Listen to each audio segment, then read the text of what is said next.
ரட்சிப்புக்குள்ள அந்த பரிசுத்தம்லாம் இருக்கு. அதனால் அந்த ரட்சிப்பை கொடுத்து நம்மை அலங்கரித்து இலவசமா இந்த அலங்காரத்தோட நீ வா. இயேசுவின் நாமத்துல கிறிஸ்துவுக்குள்ள நீ வரும்போது நீ அலங்கரிக்கப்பட்டவனாய் வருகிறாய். கரங்களை தட்டி கர்த்தருக்கு நன்றி சொல்லுவோம்.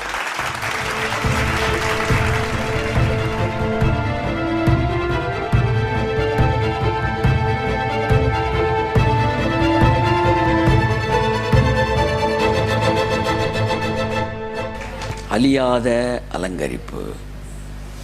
இதுக்கு வயதே தேவையில்லை. இந்த அலங்கரிப்பு அப்படியே ஈர்த்தே வச்சிருக்கோம். ஒரு ஆளை ஈர்த்தே வச்சிருக்கோம். கடவுளே இருக்குதாங்க பரிசுத்த அலங்காரம். அதனால தான் கர்த்தர் என்ன செஞ்சாராம், இந்த மனுஷன் கடவுள்கிட்ட வரும்போது என்னதான் பரிசுத்தம் ட்ரை பண்ணாலும் ஒருத்தனுமே நியாயப்பிரமாணத்தின் விதிப்படி என்ன செய்யலை, பரிசுத்தமாக இல்லை. அதனால் அவனுக்கு வந்து அலங்கரிப்பே இல்லாமல் தான் வரான். சில நேரம் நல்லா வரான், சாயந்தரம் பார்த்தீங்கன்னா அவன் மேக்கப் கலைஞ்சது நல்ல ஒரு இல்லை. அப்போ அவனை எப்படி அலங்கரிக்கிறதுன்னு கர்த்தர் பார்த்து அவனுக்கு கிருபையாக ஒரு அலங்கரிப்பை கொடுத்தாராம். கைத்தட்டும்போது அவருக்கு ஹல்லேலூயா. அழியாத அலங்கரிப்பு ஒன்று கொடுத்தாராம். என்னவா? சங்கீதம் 149:4. கர்த்தர் தம்முடைய ஜனத்தின் மேல் பிரியம் வைக்கிறார். சாந்த குணமுள்ளவர்களை ரட்சிப்பினால் அலங்கரிப்பார். ரட்சிப்பினால் அலங்கரிக்கிறார். ஹல்லேலூயா. பைபிள் அழகா சொல்லுது, கிருபையினாலே விசுவாசத்தை கொண்டு ரட்சிக்கப்பட்டீர்கள். இந்த கிருபையில தான் என்ன வருது, ரட்சிப்பே வருது. சிலுவையிலிருந்து உங்களுக்கு என்ன வருது, ரட்சிப்பு இலவசமாக வருது. இந்த ரட்சிப்பு தான் என்னது, அலங்கரிப்பு. ஆமென். கிருபையினால் வருகிற அந்த அலங்கரிப்பு. பரிசுத்த அலங்காரம் என்று சொல்லுகிறவர் அந்த பரிசுத்தம் இல்லாததுனால ரட்சிப்புக்குள்ள அந்த பரிசுத்தம்லாம் இருக்கு. அதனால் அந்த ரட்சிப்பை கொடுத்து நம்மை அலங்கரித்து இலவசமா இந்த அலங்காரத்தோட நீ வா. இயேசுவின் நாமத்துல கிறிஸ்துவுக்குள்ள நீ வரும்போது நீ அலங்கரிக்கப்பட்டவனாய் வருகிறாய். கரங்களை தட்டி கர்த்தருக்கு நன்றி சொல்லுவோம். Praise the Lord. Hallelujah. So ரட்சிக்கப்பட்ட ஒவ்வொருவனும் அலங்கரிக்கப்பட்டவனாய் தேவனுடைய சமூகத்தில் வந்து நிற்கிறான். என் அன்புக்குரிய தேவ பிள்ளையே, அப்புறம் பேதுருவில் சொல்லப்படுகிற இந்த அலங்கரிப்பு இது தேவனை ஈர்ப்பதல்ல. என் அன்புக்குரியவர்களே, ரட்சிப்பு தேவனை ஈர்க்கக்கூடிய ஒரு அலங்கரிப்பு. ஆனால் அந்த பேதுருவில் சொல்லப்பட்ட இந்த வசனம் நம்மை சுற்றி இருக்கிறவர்களை ஈர்க்கக்கூடிய ஒரு மிகப்பெரிய அலங்கரிப்பு.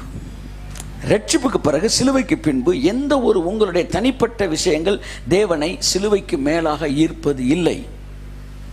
அதற்கு பிறகு நம்முடைய வாழ்க்கையில் இருக்கிற எல்லா அலங்கரிப்பும் நம்மை சுற்றி இருக்கிறவர்களை ஈர்க்கக்கூடியது. அதனால தான் பைபிள் சொல்கிறேன், நீங்கள் கேட்கும்போது இன்னொரு இடத்துல கூட இருக்குது, நம் தேவனாய கர்த்தருடைய ரட்சிப்பை, இந்த கிருபையின் உபதேசத்தை நீங்கள் என்ன செய்ய வேண்டும் பாருங்கள். இப்போ நான் வந்து ரட்சிக்கப்பட்டேன், கட்டாயம் எனக்கு பரலோகம் இருக்குது. ரட்சிக்கப்பட்ட ஒவ்வொருவனுக்கும் பரலோகம் நிச்சயமாக இருக்கிறது. ஆனால் அந்த பூமியில் நம்ம வாழுகிற வாழ்க்கை இந்த கிருபையின் உபதேசத்தை என்ன செய்தான், அலங்கரிக்கிறது.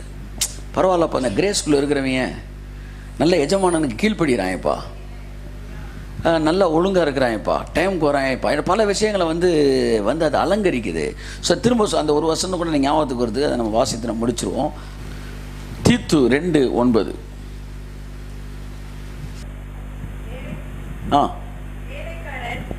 நம்முடைய இரட்சகராகிய தேவனுடைய உபதேசத்தை, வேலைக்காரர்கள் கிருபைக்குள் இருக்கிறவர்கள், நம்முடைய இரட்சகராகிய இயேசு கிறிஸ்துவின் உபதேசம். அது என்ன உபதேசம்?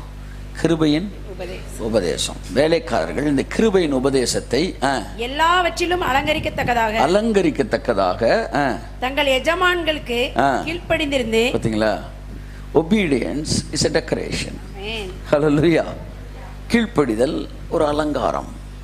ஒரு வேலைக்காரன் எஜமானுக்கு கீழ்ப்படியும் போது அவன் இந்த கிரேஸ் டீச்சிங்கை அலங்கரிக்கிறான். ஆமாம், ஹல்லேலூயா. ஒரு மனைவி கணவனுக்கு கீழ்ப்படியும் போது, அந்த சாந்த குணமாக இருக்கும்போது, அமைதியாக இருக்கும்போது அவள் அலங்கரிக்கிறாள். டெக்கரேஷன், அழியாத அலங்கரிப்பு. அலங்கரிப்பு என்றாலே ஈர்ப்பு தான்.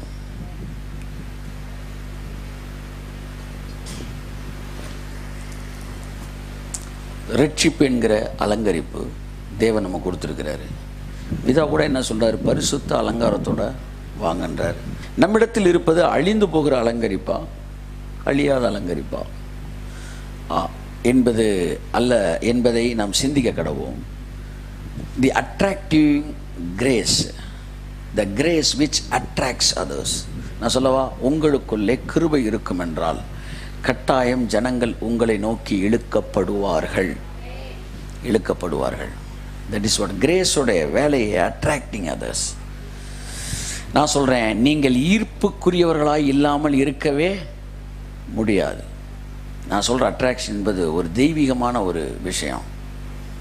உங்களால் உங்கள் கணவரை கூட அட்ராக்ட் பண்ண முடியலன்னா something wrong. If you have grace you can attract. அந்த கிரேஸ் தான் நமக்குள்ள அழியாத ஒரு அலங்கரிப்பை ஏற்படுத்துகிறது. அந்த அலங்கரிப்பு it attracts everyone and it attracts God. So நான் ஒரு கவர்ச்சிகரமான ஆளாக இருக்க விரும்புகிறேன். எல்லாரும் சொல்லுங்கள், சத்தமாக சொல்லுங்களேன். ஆமாம், கவர்ச்சியான ஆளாக இருக்க விரும்புகிறேன். ஹல்லேலூயா. நான் சொல்கிறது ஈர்க்கக்கூடிய, amen, attractive person. It is nothing but the characters. ஆமாம், சாந்தம் ஒரு பயங்கரமான பவர்ஃபுல்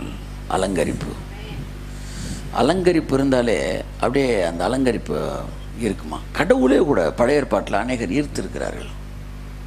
அவர்களை அழகிலே அவர் மயங்கி இருக்கிறார். அது என்னென்னா, ஒவ்வொருத்தனுக்கும் தேவன் கொடுத்த சர்டிஃபிகேட்டு. நோவாலேருந்து கொடுக்குறாரு, யோபுவை பற்றி கொடுக்குறாரு. அவனை மாதிரி ஒருத்தன் பூமியிலே கிடையாதுறான்னு சொல்கிறார். உத்தமன், சன்மார்க்கன்றார். இப்படியே வந்து நம்மளை பற்றி ஏதாச்சும் ஒரு சர்டிஃபிகேட் கொடுத்தா தேவன் என்ன சர்டிஃபிகேட் கொடுப்பாரு என்று என் அன்புக்குரியவர்களே கொஞ்சம் யோசியுங்கள்.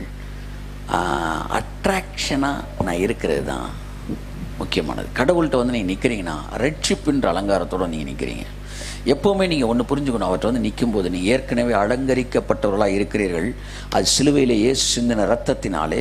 சங்கீதம் 149:4 ரட்சிப்பினால் கர்த்தர் அலங்கரித்திருக்கிறார். ஸோ தேவனை ஈர்க்குவது நமக்குள்ள இருக்கிற இந்த ரட்சிப்பினால் இருக்கிற பரிசுத்தம் என்கிற அலங்காரம். 1 பேதுருவில் சொல்லப்பட்ட வார்த்தையின்படி அழியாத அந்த அலங்காரம் நம்மை சுற்றி இருக்கிறவர்களை ஈர்ப்பதாக. நீங்கள் ஈர்ப்புக்குரிய நபராக இல்லாவிட்டால் நீங்கள் வந்து கன்சிடர் பண்ணப்படாத நபராக என்ன செய்கிறீர்கள்? மாறுகிறீர்கள். கிருபை என்றாலே ஈர்ப்பு தான். இயேசு சொந்த இரட்சகராக ஏற்றுக்கொண்ட எல்லாருக்குள்ளேயும் இந்த கிருபை இருக்கு. நீங்கள் புரிந்து கொள்ளும்போது இந்த கிருபை குணங்களாக வெளிவருகிறது. அது தானாக வெளிவருது. when you understand and cooperate, அந்த சாந்தம் அப்படியே வெளியே வருது. அவர்களுக்கு நண்பர்கள் கூட பல வருட நண்பர்களாக இருப்பாங்க. ஏன்னா அவங்களுக்குள்ள அந்த கிருபை இருக்கும். இந்த சாந்தம் இதில் இல்லாதவங்கள பாருங்கள், 3 மாதத்துக்கு ஒரு ஃப்ரெண்டுன்னு மாற்றிக்கிட்டே இருப்பாங்க. யாருமே அவ கூட ரொம்ப நாள் இருக்க மாட்டாங்க. அது மூஞ்ச டக்குன்னு சுன்றாள். ஆமாம், அவங்களுக்குள்ள அந்த கிரேஸு இல்லை. But we have that grace. ஆமென் சொல்லுங்கள். அந்த உள்ளே இருக்கிற அந்த காரியம் வெளிப்படுவது. இன்றைக்கு நீங்கள் ஒரே ஜெபம் பண்ணுங்க, ஆண்டவரே உங்கள் கிருபை எனக்குள்ளே இருக்குது. அந்த கிருபை எனக்குள்ளே இந்த காரியங்களாக வெளிப்படும் போது நான் மற்றவர்களுக்கு ஆசீர்வாதமான ஒரு நபராய், எல்லாத்துக்கும் மேலே உங்கள் குடும்பத்திற்கு, உங்கள் கணவருக்கு, உங்கள் வீட்டில் மற்றவர்களுக்கு நீங்கள் ஒரு ஈர்க்கக்கூடிய நபராய் இருப்பீர்கள். நீங்கள் உலகம் முழுவதும் கணக்கெடுப்பு எடுக்கலாம். எத்தனை ஜென்ஸ்ட்டை வேணாலும் நீங்கள் போய் கேட்கலாம். கேட்டு உங்களை அட்ராக்ட் பண்ணுறது எது அப்படின்னு கேட்டால் இந்த 2 விஷயத்தை சொல்லுவாங்க. முகமாக குணமானு கேட்டிங்கன்னா, காலேஜுக்கு போகிறது செகண்ட் இயர் பயில்களிலேருந்து வெளியில் சும்மா பார்த்துட்டு சுற்றுவாங்க. ஆனால் எப்படிங்க நீங்கள் செலக்ட் பண்ணுவீங்கன்னு கேட்டால் இன்னொரு தான் சொல்லுவாங்க. மேல் ஒரு ஆணாக இருந்தால் எனக்கு தெரியும் இந்த உலகம் எதை வந்து விரும்புகிறார்கள் என்று. அந்த கிருபை உங்களுக்குள்ளே இருக்கிறது. அந்த கிருபை இயேசு நாமத்தை ரிலீஸ் பண்ண பிசாசு போய் சொல்லுவானா. அவன் என்ன சொல்லுவானா? இப்படிலாம் இருந்த முதுகில் மிளகா அரைச்சிட்டு போயிடுவாங்க, ஜாக்கிரதையாக இருந்துக்க, பார்த்து பழச்சிக்க, மேலே ஏறினா தான் அப்படின்னா அப்போவே புரிஞ்சுக்கணும் பிசாசு இப்போ உங்கள்கிட்ட முகமுகமாக பேசிக்கிட்டு இருக்கிறான்னு அர்த்தம். மோசே மாதிரி நீங்கள் பிசாசோட தீர்க்கதரிசி ஆகிட்டீங்க. ஆமாம், இன்னும் கொஞ்சம் நாளாக டெவலப் ஆகி, ஆமாம், அந்திகிறிஸ்து லெவல் கூட வந்து இறங்குறதுக்கு உங்களுக்கு தேவையான குவாலிஃபிகேஷன் வந்துக்கிட்டு இருக்கு. அந்த that is completely from demonic preaching. கீழே போனாலே ஏறி உட்காந்துருவாங்க என்பது பிசாசின் உபதேசம். சாந்தமா இருந்த அவ்வளவுதான், முடிஞ்சிச்சு, இருக்கிறத பிடிங்கிடுவாங்க என்பது பிசாசின் உபதேசம். சாந்த குணமுள்ளவர்கள் பூமியை சுதந்தரிப்பார்கள் என்பது தேவனுடைய உபதேசம். கரங்களை தட்டி கர்த்தருக்கு நன்றி சொல்லுவோம்.